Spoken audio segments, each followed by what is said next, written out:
மத்திய பட்ஜெட்டில் உங்களுக்கு பிடித்த விஷயம் என்ன, எதிர்பார்த்து ஏமாந்த விஷயம் என்ன என்பன போன்ற கேள்விகளுக்கு மக்கள் அளித்த பதில்களை என்ன நினைக்கிறது தமிழ்நாடு பகுதியில் பார்க்கலாம்.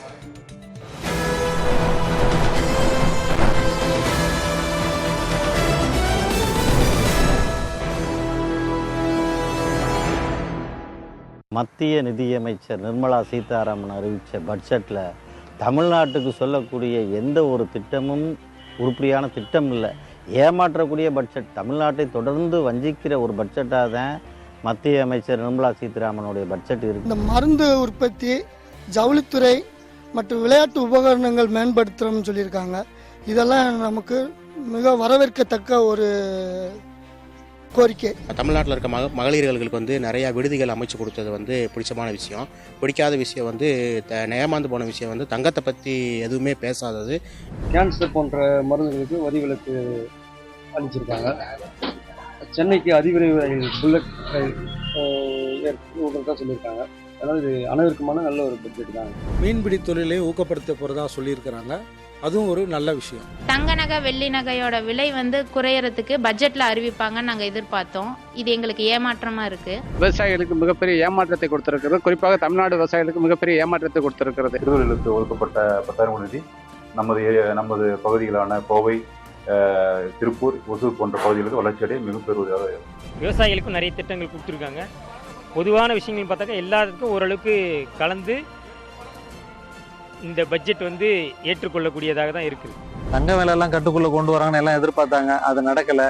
எரிபொருளுடைய விலையில் ஏதாவது மாற்றம் பண்ணியிருக்கலாம், அதையும் கட்டுக்குள்ளே கொண்டு வரல. எதிர்பார்த்தது அப்படின்னு எதுவும் இல்லை. ஏமாந்த விஷயம்தான் அதிகமாக இருக்க தவிர எதிர்பார்த்த விஷயங்கள் எதுவுமே இல்லை. மெட்ரோ கோயம்புத்தூர் மெட்ரோ மக்கள் ரொம்ப எதிர்பார்த்தாங்க. தேர்தலை மனசில் வச்சுட்டாவது அதை செய்வாங்கன்னு நம்ம எதிர்பார்த்தோம். மிகப்பெரிய ஏமாற்றமான பட்ஜெட்டாக இருக்கு. சாமானிய மக்களுக்குள்ள பட்ஜெட்டாக இல்லை. அந்த பட்ஜெட் பூராமே கார்பரேட் கம்பெனிகளுக்காக உள்ள பட்ஜெட்டாக தான் இருக்குது. இண்டிவிஜுவலாக தமிழ்நாட்டுக்கு ஒன்று, கேரளாவுக்கு ஒன்று அப்படி கொடுக்க மாட்டாங்க. ஜென்ரல் பட்ஜெட் அது that will be utilised by all states. கூட்டலை பழைய வருமான வழியாக அப்படியே இருக்குது. அரசு ஊழியர்களுக்கு எதிர்பார்ப்பு நிறையா, அதுவும் இல்லை. பரவாயில்ல. தடவை பட்ஜெட் ஞாயிற்றுக்கிழமையில் தாக்கல் பண்ணியிருக்காங்க. அது ஒரு பெரிய வரலாறு.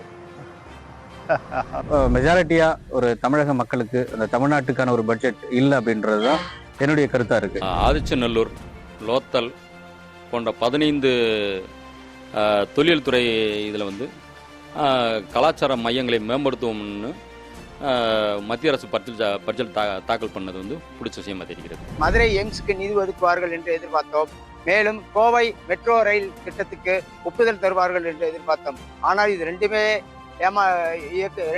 கிடைக்காததால் தமிழ்நாட்டுக்கு ஏமாற்றம் அளிக்கிறது. தமிழ்நாடு அவங்க நினைக்கிற அரசியலையோ அவங்க நினைக்கிற அந்த கொள்கையையோ ஏற்றுக்கிறாத ஒரு காரணத்தினால அவங்களுக்கு எப்போவுமே ஒரு தமிழ்நாட்டை ஒரு கடைக்கோடி ஒரு மாநிலமாக தான் பார்க்குறது.